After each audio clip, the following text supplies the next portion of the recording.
મેહુલ ડોડિયા કરીને એક વ્યક્તિ છે જે ત્યાં જો એ ફટાકડા બનાવવાનું જો ક્રેકર્સ બનાવવાની જો એક નાનું જો કારખાનું ચલાવતા હતા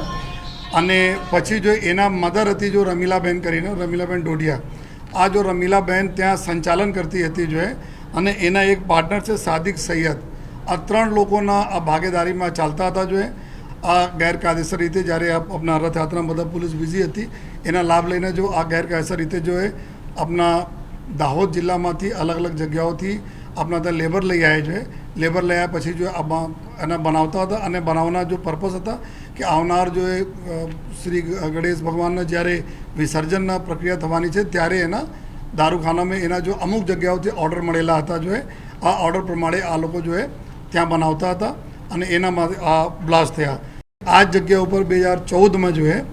આ રમીલાબેન જ્યારે ચલાવતી હતી જો અહીંયા આ જ રીતે દારૂખાના બનાવવાના જો એક ફેક્ટરી ત્યારે પણ આગ લાગવાથી એક વ્યક્તિને મૃત્યુ થયેલા હતા અરેસ્ટ થયા હતા અને પછી જો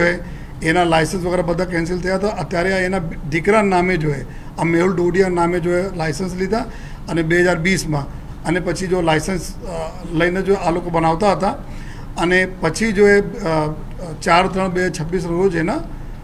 મુદ્દત પૂરી થઈ એના પછી રિન્યુઅલ કોઈ કાર્યવાહી એના મતલબ રદ કરી દેવામાં આવે કે કોઈ પ્રકારના જો ફર્ધર જો એના એક્સટેન્શન આપવામાં આવેલ નહીં હતા જો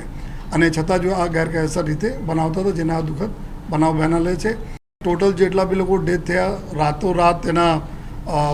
બધા ડૉક્ટરો સાથે જો લાયસન્સ કરીને જો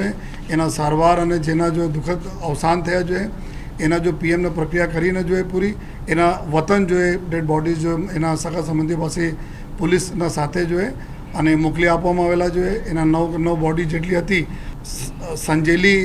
એરિયા છે જો દાહોદના ત્યાંના